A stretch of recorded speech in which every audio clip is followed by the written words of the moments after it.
আসসালামু আলাইকুম, স্বাগতম এবিসি জব কেয়ারে। যারা এসবিএ বা এসএসএ অর্থাৎ সুইচ বোট অ্যাটেন্ডেন্ট এবং সাব স্টেশন অ্যাটেন্ডেন্ট দুটি পদের নাম ভিন্ন হলেও কাজ একই।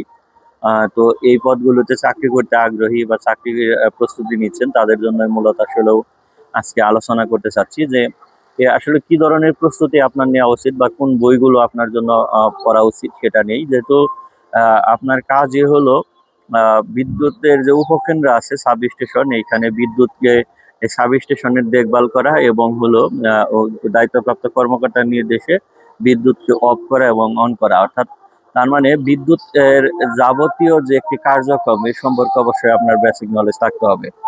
এবং এইখানে একটি বিষয় উল্লেখ থাকে যে আপনার এইচএসসি সায়েন্স, ঠিক আছে, এডুকেশনাল কোয়ালিফিকেশন বা কারিগরি বোর্ড থেকে বা এর সমমান, ঠিক আছে, বা অনেকে ডিপ্লোমা ইঞ্জিনিয়ারও কিন্তু আবেদন করে।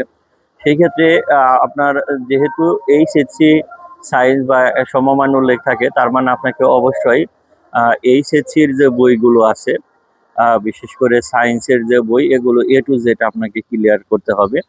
যেমন ফিজিক্স, কেমিস্ট্রি, ঠিক আছে, বায়োলজি, এই ম্যাথগুলো, মানে এর ম্যাথ এবং থিওরিটিক্যাল যে কোশ্চেনগুলো, বিশেষ করে বিদ্যুৎ রিলেটেড যে কোশ্চেনগুলো আছে এগুলো।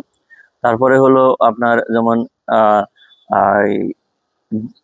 বেসিক ইলেকট্রিক্যাল নলেজ একটি বই আছে এম খয়বর রহমানের, এটা বেসিক ক্লিয়ার করার জন্য বিদ্যুতের এই বইটি আপনারা দেখতে পারেন। তারপরে আছে এসএসসি লেভেলের যে সায়েন্সের যে বইগুলো, ফিজিক্স, কেমিস্ট্রি, ম্যাথ, এগুলো আপনাকে অবশ্যই দেখতে হবে।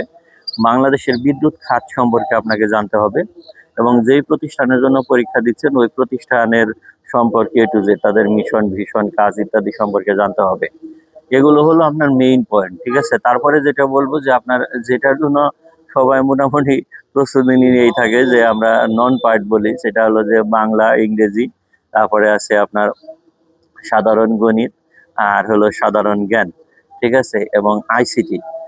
এই রিলেটেড যে সাবজেক্টগুলো আছে এগুলো দেখতে হবে। এগুলো দেখার জন্য যে বিভিন্ন পাবলিকেশনের ডাইজেস্ট বই, যেমন অ্যাসুরেন্স পাবলিকেশন আছে, হক পাবলিকেশনস আছে, তারপরে অগ্রদূত এর সিরিজের বিভিন্ন বই আছে, তারপরে আপনার আছে জর্জ সিরিজের বই, ঠিক আছে, প্রাইম পাবলিকেশনের বই ইত্যাদি, মানে বিভিন্ন সব সেম মোটামুটি একই, ঠিক আছে। এই বইগুলো আপনাদের একটু দেখতে হবে এবং ধৈর্য সহকারে রুটিন করে পড়তে হবে। আর ইউটিউব, ফেসবুক থেকে সার্চ করে কোশ্চেন প্যাটার্ন গুলো সম্পর্কে দেখতে হবে এবং হলো আপনার সাম্প্রতিক যে বিভিন্ন কোশ্চেন গুলো আছে সেগুলো আপনাকে অবশ্যই একটু গুরুত্ব দিয়ে দেখতে হবে।